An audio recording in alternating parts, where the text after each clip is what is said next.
Olá a todos do blog do viajante.com, aqui é Ronaldo e eu estou em Brasília. Não sei se vocês estão conseguindo ver lá atrás, eu amo Brasília. Estou aqui perto da torre, a torre panorâmica, ó, dá pra ver. E ali tem a lagoa da torre, a fonte da torre, né?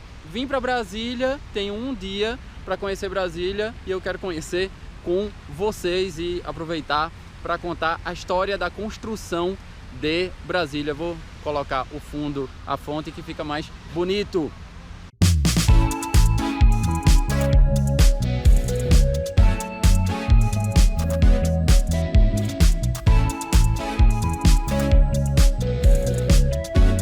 Ela foi construída, ela foi inaugurada na década de 60, no ano de 1960, 21 de abril de 1960. Ela foi construída em menos de 4 anos, do nada, no governo Juscelino Kubitschek, que inaugurou, que começou em 1955, né? Fazia parte do projeto desenvolvimentista do governo Juscelino Kubitschek. Não sei se vocês se lembram, o plano de metas, aquele plano de industrialização de um Brasil que ainda era predominantemente agrário.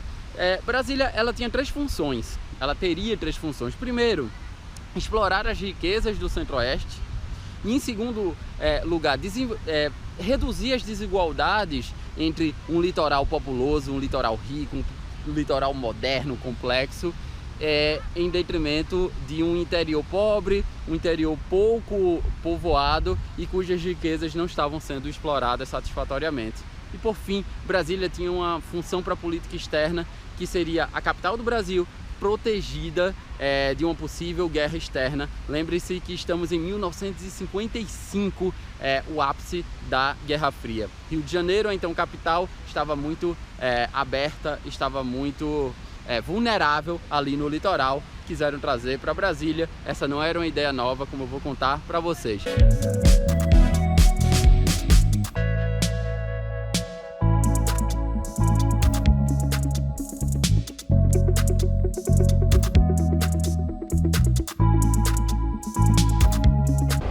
Aproveitando que eu estou aqui em frente ao Palácio do Planalto, tenho que dizer para vocês que Juscelino Kubitschek, ele foi alvo de muitas críticas da época, principalmente da classe política, que temia essa transferência da capital do Rio de Janeiro para então essa desconhecida Brasília, a nova capital. Rio de Janeiro, é preciso lembrar, era a capital da República desde 1889 e tinha sido capital da colônia desde 1763.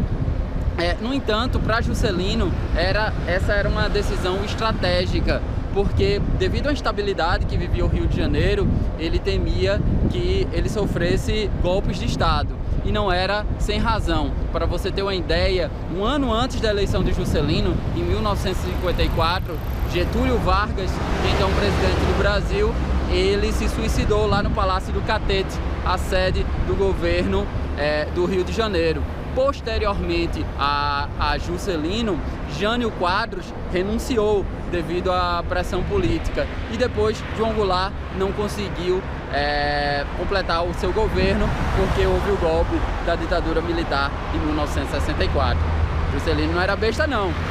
Bom, aproveitando que eu estou aqui em frente ao Congresso Nacional, é preciso que vocês saibam que os especialistas da época de Juscelino Kubitschek, eles criticavam essa ideia de transferir a capital do Rio de Janeiro para um local no Planalto Central, em que estava longe dos centros urbanos, das pressões populares. A ideia é que, se a classe política se afastasse desses centros urbanos e logo das pressões populares, isso favoreceria escândalos de corrupção. Veja como o Brasil vai e volta nas mesmas questões. Ainda hoje estamos envolvidos, a corrupção é a pedra de toque do sistema político.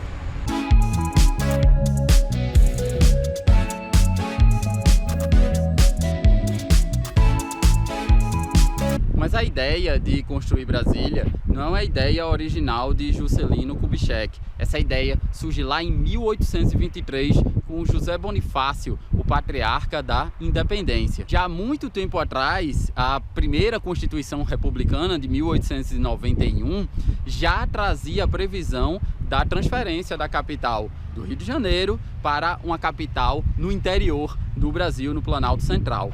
Mas realmente quem se empenhou em cumprir essa promessa constitucional foi o Juscelino Kubitschek.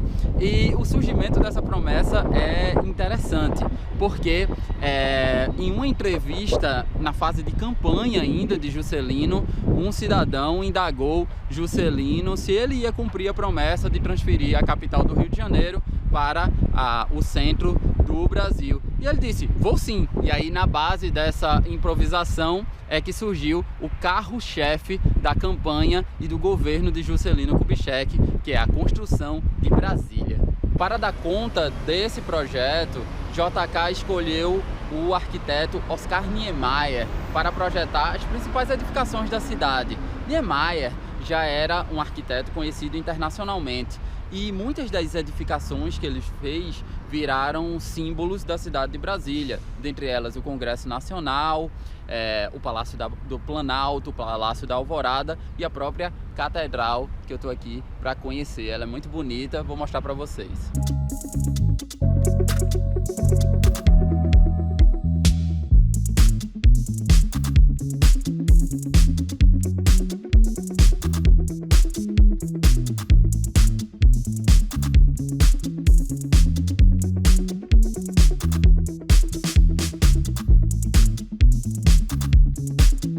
Atravessando a rua aqui, deixa eu procurar um local para sentar, para falar com vocês sobre a escolha do projeto, que foi muito importante para a história da construção de Brasília. Eu vou sentar aqui. Bom, o projeto urbanístico, né, que eu falei para vocês, que o projeto arquitetônico ficou a cargo do Oscar Niemeyer, né?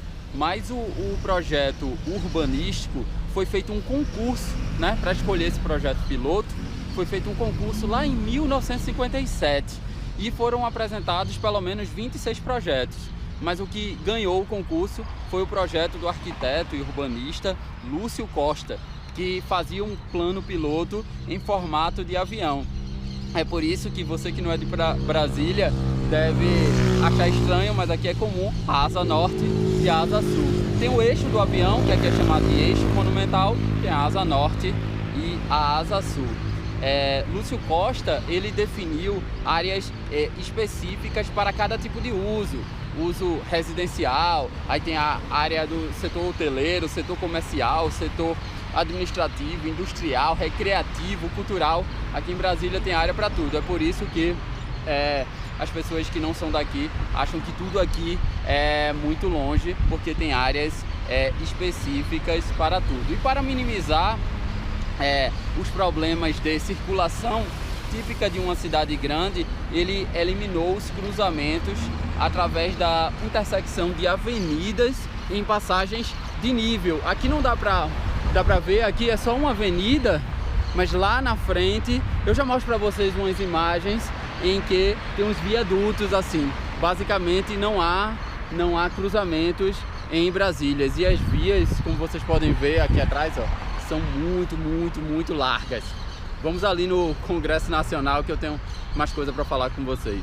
Isso é uma coisa bastante interessante, porque a própria organização desse traçado tinha por objetivo diminuir as desigualdades sociais. Como é um traçado que não tem cruzamentos, não tem paradas, e as vias parecem rodovias, na verdade, parecem todas vias expressas, a ideia era que isso possibilitasse uma maior integração entre os diversos setores da cidade e entre as diversas classes sociais.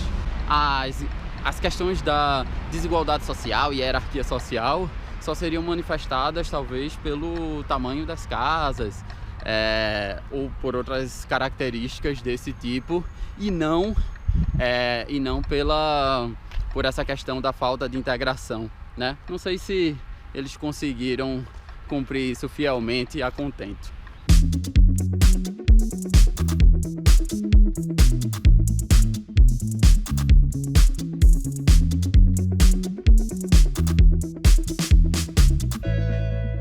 Bom, com o projeto em mão, estou aqui na frente do Supremo Tribunal Federal. Com o projeto em mãos, foi criada uma empresa, a Nova Cap, que empregou 60 mil trabalhadores que trabalhavam dia e noite pela construção de Brasília e conseguiram terminar a capital futurista num prazo recorde de 43 meses. Só que, como é de se esperar, uma obra desse tamanho, construída nesse prazo, esses trabalhadores sofriam pressão de todos os tipos para apressar a construção, desde a jornada de 2 turnos de trabalho até a retenção do pagamento e até cortes na água. Não havia proteção ao trabalhador e estima-se que esses trabalhadores, que ficaram conhecidos como candangos, foram mortos cerca de 3 mil operários na construção de Brasília. Mas a obra foi reconhecida. Em 1987, a Unesco declarou Brasília como Patrimônio da Humanidade.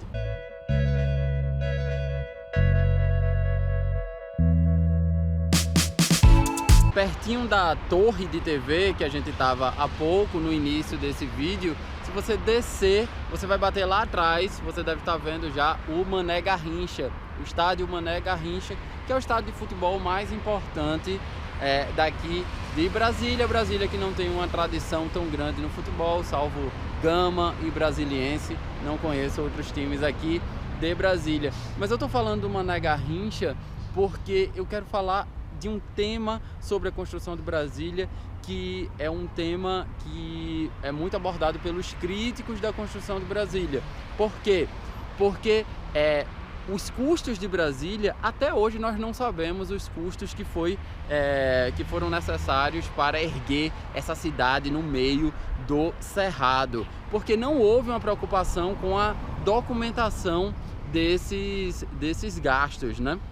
O que se tem é uma estimativa que custou à época 1,5 bilhão, né? O que nos dias de hoje seria o correspondente a 83 bilhões de reais, o equivalente a 6 vezes o que se gastou na Olimpíada do Rio de Janeiro. Então é preciso que você conecte as histórias, porque o Brasil ele nem sempre consegue ultrapassar o seu passado. Eu estou aqui no Mané Garrincha, o estádio Mané Garrincha foi amplamente reformado para a Copa do Mundo de 2014 e você sabe que existiram vários escândalos de corrupção envolvendo empreiteiras no nosso passado recente, que foi investigado pela Operação Lava Jato. Então, já na construção de Brasília, provavelmente esses esquemas já eram presentes. E aqui, ó, 2014 foi ontem, em matéria de história, ainda estamos lidando com esse problema da corrupção. Então a gente pode visitar, se a gente quiser. Não sei se eu for visitar, eu tenho pouco tempo aqui, mas se eu for visitar eu coloco aí no vídeo para vocês. Meus amigos, Brasília foi inaugurada, só que apesar de inaugurada, nem tudo estava pronto. As obras ainda não estavam prontas, as terras que eram para ser desapropriadas não tinham sido desapropriadas ainda e não tinha sido feito quase nada da regularização fundiária. Mais uma vez o Brasil vira e mexe com as mesmas histórias, atrasos em obras públicas. E aí a consequência é simples, né? Como muitas obras ainda não haviam sido inauguradas, muitas repartições e prédios públicos ainda não estavam instalados. Os que estavam instalados ainda eram velhos elefantes brancos, como o nosso Congresso. E também outros não estavam funcionando. Então, grande parte do setor administrativo que é necessário para o funcionamento de um país não veio para Brasília de imediato. Eles retardaram a sua vinda e ficaram funcionando no Rio de Janeiro. Então, por muito tempo, o Brasil teve duas capitais, parte funcionando no Rio de Janeiro e parte funcionando aqui em Brasília. Mas que o prédio é bonito, é muito bonito. Isso também funcionou para as representações internacionais em Brasília. As legações estrangeiras, as organizações internacionais também não puderam se transferir, até porque o Itamaraty, esse palácio aqui, que é o centro da política externa brasileira, o Ministério das Relações Exteriores, não se transferiu imediatamente do Rio de Janeiro para aqui para Brasília. Brasília foi inaugurada em 1961 e o Palácio do Itamaraty só veio para cá em 1970. Mas Brasília sobreviveu, né? Brasília ainda seria palco do impeachment de Collor, ainda seria palco da eleição de um operário como o Lula da Silva, ainda seria palco de um novo impeachment como o da Dilma Rousseff, ainda seria palco da eleição improvável de um ex-militar que dizia que ia destruir ali o Congresso Nacional, que ele pertenceu por quase 30 anos. Já Juscelino Kubitschek, que projetou isso, foi o grande responsável pela construção dessa cidade, ele foi eleito senador em 1976, só que teve seus direitos políticos cassados pela ditadura militar e morreu num acidente automobilístico suspeitíssimo lá na Via Dutra em São Paulo. Mas ele deixou um legado, ele deixou o legado de uma cidade futurista que teve por objetivo, ainda tem por objetivo, construir o futuro do nosso país. Foi bom Brasília, viu? Gostei bastante. Espero que vocês tenham gostado dessa pequena história de Brasília e aqui me despeço de vocês. Tchau!